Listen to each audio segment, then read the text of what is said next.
بات یہ ہے کہ فاعل حقیقی جو ہے وہ اللہ کی ذات ہے، انسان کا ذاتی کردار نہیں ہوا کرتا۔ اللہ جس سے چاہے کام لے لیں، جس کو چاہے اللہ عطا فرما دیں۔ اگر ہم اور آپ دین کا کام نہیں کریں گے تو اللہ رب العالمین تو فاسق و فاجر سے بھی دین کا کام لے لیں گے۔ نہ اللہ کی ذات محتاج ہے اور نہ اللہ کا دین محتاج ہے۔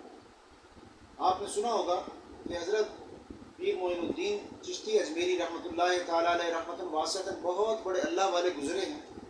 ایک مرتبہ گھر میں خوش اپنے گھر میں تشریف لائے، ماں نے ان کے چہرے کی بشاشت کو پڑھ لیا اور خوش ہوئی اور پوچھا کہ بیٹا آج تو بہت زیادہ خوش نظر آ رہے ہو، خیریت ہے؟ تو آپ نے فرمایا اپنی اماں سے کہ اماں خوش اس لیے ہوں کہ 70 لاکھ لوگوں نے توبہ کر لی ہے اور 7 لاکھ ہندوؤں نے میرے ہاتھ پر محمد عربی کریم صلی اللہ تعالیٰ علیہ وآلہ وسلم کا کلمہ پڑھ لیا ہے۔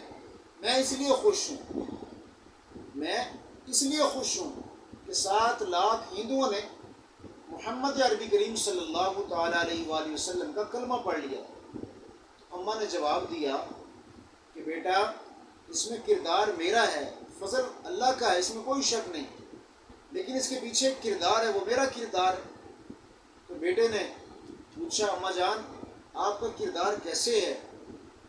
اماں نے جواب دیا بیٹا جب تو پیدا ہوا تھا تو تیری پیدائش کے بعد میں نے عہد کر لیا تھا اور دل میں یہ فیصلہ کر چکی تھی کہ میں تجھے جب بھی دودھ پلاؤں گی باوضو ہو کر وضو کے ساتھ تجھے دودھ پلاؤں گی، میں تجھے باوضو دودھ پلاؤں گی، بغیر وضو کے تجھے دودھ نہیں پلاؤں گی۔ یہ اس کا نتیجہ ہے کہ اللہ رب العالمین نے تجھے نواز دیا ہے، اللہ رب العالمین نے تجھے علوم عطا فرما دیے ہیں، اللہ رب العالمین نے ایسا فضل فرمایا ہے کہ تیرے ہاتھ پر 70 لاکھ لوگوں نے توبہ استغفار کی ہے، ایسا فضل فرمایا ہے کہ 7 لاکھ ہندوؤں نے تیرے ہاتھ پر محمد عربی کریم صلی اللہ تعالیٰ علیہ وآلہ وسلم کا کلمہ پڑھا ہے۔